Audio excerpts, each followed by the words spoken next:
Jadi sebelum kita mulai pembelajaran kita pada kesempatan ini, saya minta untuk teman-teman sekalian membaca doa dulu. Nah, satu orang bisa mewakili. Membaca doa ya. Ya teman-teman, sebelum kita mulai pembelajaran pada hari ini, mari kita berdoa menutup kita masing-masing belajar.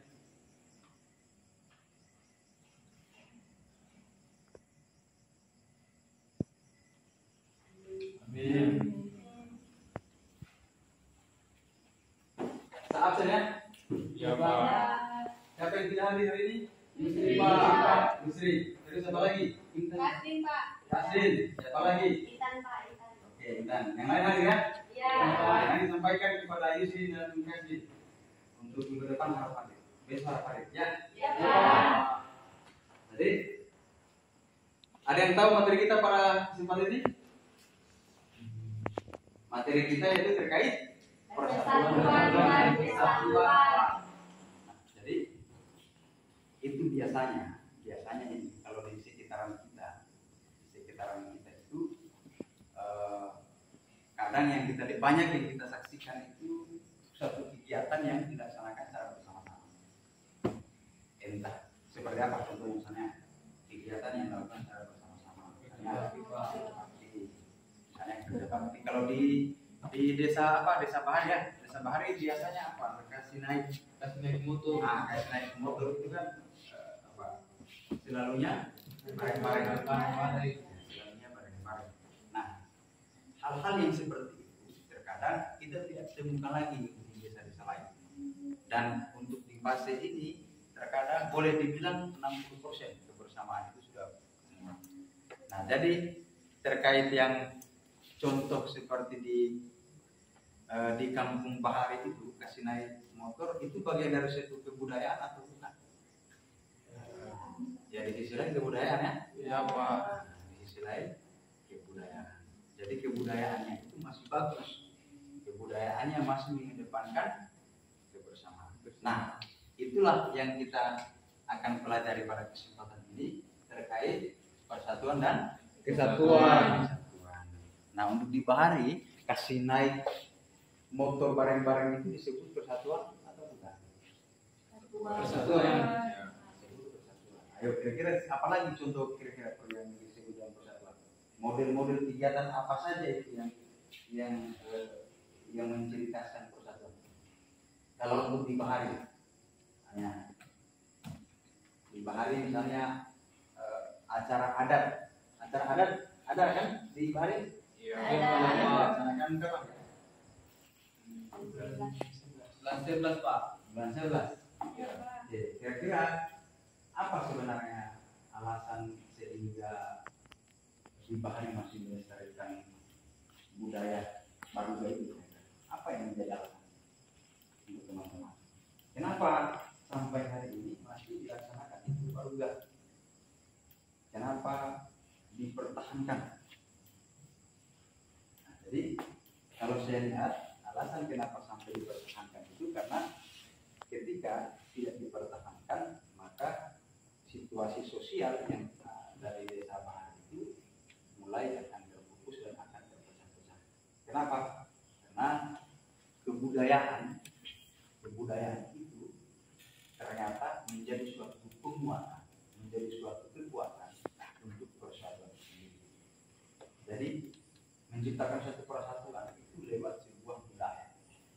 Nah, bagi desa-desa lain barangkali yang tidak ada budayanya, yang tidak ada seremoni adatnya, mereka mempertegas pentingnya kebersamaan itu tidak menggunakan adat istiadat. Nah, alhamdulillah kita di Bahari sana masih ada baruga budaya, sehingga judulnya budaya menjadi suatu penguatan untuk persatuan di desa Bahari. Jadi budaya sifatnya mengukur satuan. Nah, kenapa kita bahas persatuan kebudayaan? Karena di Indonesia, menurut teman-teman di Indonesia ini, apakah di Indonesia dan sama lain di Kabupaten Kebun Tengah, Muna itu atau Bugis memiliki budaya yang sama atau berbeda? Berbeda ya.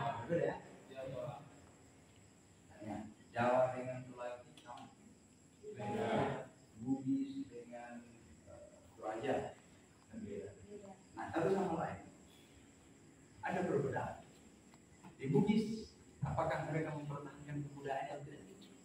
Pertahanan. Atau contoh yang di dekat kita yang ada di desa Bahan, kita yang memiliki budaya. Apakah kita hari ini psikologi cara berpikir kita mempertahankan kebudayaan kita tidak? Ketika ada orang yang menghina kebudayaan kita, apakah kita mempertahankan kebudayaan kita tidak? Apakah kemudian desa Sira, desa Sampola, atau mungkin Bugis mempertahankan kebudayaan atau tidak? Pasti mempertahankan. Jadi satu sama lain itu mempertahankan. Nah, ketika kita bicara mempertahankan, berarti apa? Kalau kemudian kita merasa adat istiadat yang kita pertahankan, dan ketika ada yang menghina adat istiadat kita, tentunya kita akan progres, emosi, karena tidak tega kita. Berarti adat lain begitu juga. Berarti orang Bugis di suku Bugis begitu juga, suku Minangkabau begitu juga. Nah, makanya kita harus saling menghargai. Kita akui mereka berbeda, namun bukan berarti kita harus mencela, tetapi menghargai, bersatu lewat menghargai. Nah, ini keanekaragaman budaya. Nah, coba apa yang kalian lihat dalam gambar ini? Ini gambar yang ini. Ada perbedaan baju, ada perbedaan gestur yang ada perbedaan gestur model cara menarinya antara satu sama lain. Contoh misalnya, oke, ada yang dari Toraja ya, ada yang dari Bugis, ada yang dari Minangkabau. Nah, itu sebagai contoh atas perbedaan budaya, sampai pakaiannya pun itu berbeda-beda. Nah, tetapi diakui untuk di Indonesia, sekalipun kita berbeda, tetapi tetap satu.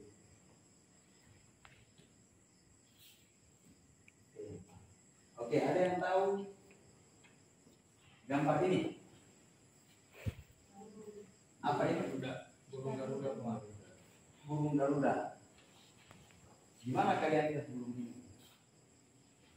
Gambar yang ini biasa kalian lihat di mana? Di kampung-kampung ada juga kan? Iya. Di balai desa, Ini sekolah. di gunung. Nah, Garuda. Coba perhatikan kita yang terpegang sama dua kakinya ini. Apa tulisannya? Bineka Tunggal Ika. Bineka Tunggal Ika. Ayo ada orang. Oke. Makri, ada yang tahu tak apa itu Bineka Tunggal Ika? Apa itu Bineka Tunggal Ika? Hah? Berbeda-beda. Jadi bineka itu yang disampaikan sama bineka. Bineka itu artinya beragam. Tunggal artinya satu, sedangkan ika artinya dua. Jadi bicara persatuan itu di sisi lain mengakui bahwa ada satu perbedaan, mengakui ada satu keberagaman. Tetapi konteks Bineka Tunggal Ika menjadi suatu penegasan buat kita bahwa sekalipun kita beragam, tetapi tetap satu. Nah, ini yang menjadi terjemahan Bineka Tunggal Ika. Walaupun berbeda, tetapi tetap satu. Kita berbeda, tetapi berbeda tetap satu itu. Kira-kira ada salah satu teman membuli temannya, itu bisa bilang persatuan atau bukan? Bukan. Ningsi, bisa bilang persatuan atau bukan?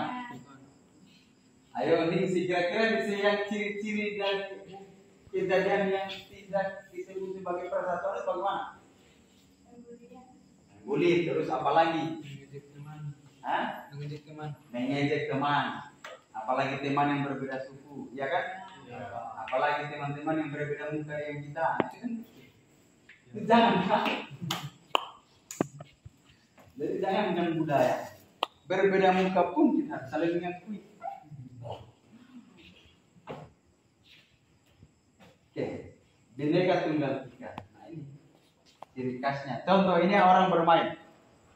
Jadi kalau kalian pulang bermain di rumah, ya, pulang bermain di rumah, tolong hargai apa, ya, yang menjadi identitas temanmu.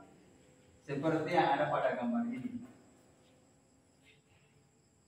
Nah, seperti yang ada pada gambar ini. Ini sebagai contoh bahwa kebersamaan itu harus di kedepankan, sekalipun berbeda.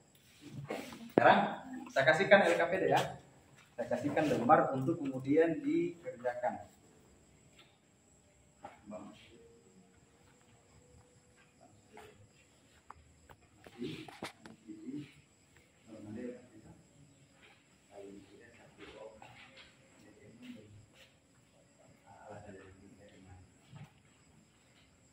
Oke, harap kerjakan ya. Oke, saya kasih waktu dari sebentar itu. Oke, saya bagi kelompok dulu. Bagi kelompok, kali ini atur posisi. Diskusikan.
Bisa? Bisa ya?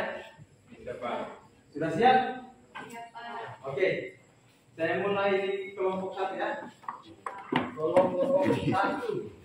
Siapa yang maju kelompok 1? Yang kiri. Oke. Masuk. Untuk di nomor 1 biar 1 nomor saja. A.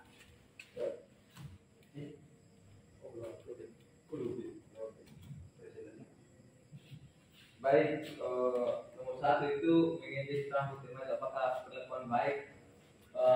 Jawaban kami tidak baik, Pak. Alasannya karena tidak boleh mengintip, karena itu perlakuan yang tidak baik dan kita harus menghargai apa yang kita harus menurut Allah, Pak. Ya. Bagus ya. Silakan dulu dimulai. Kelompok 2. 1 orang.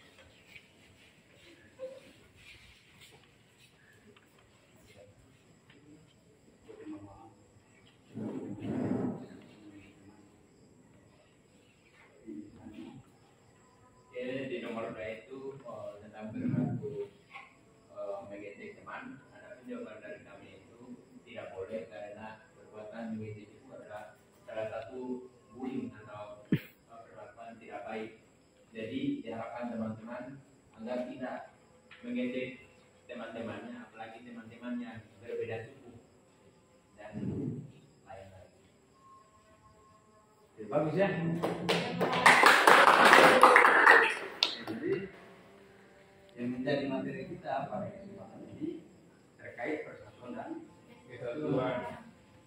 Nah, apa yang dikatakan oleh kelompok 1, kelompok 2, yang boleh kita saling kita berbeda bukan berarti kita saling melecehkan, kita saling menghina, tetapi justru perbedaan itu sebagai menjadi sebuah kekuatan kita bersatu. Nah, lewat kemudian yang ada juga kebudayaan muatan persatuan. Budaya dijaga, maka persatuan akan budaya dijaga, tidak diintimidasi. Saya kira seperti itu materi kita pada kesempatan ini. Yang saya harapkan kepada adik sekalian selalu belajar di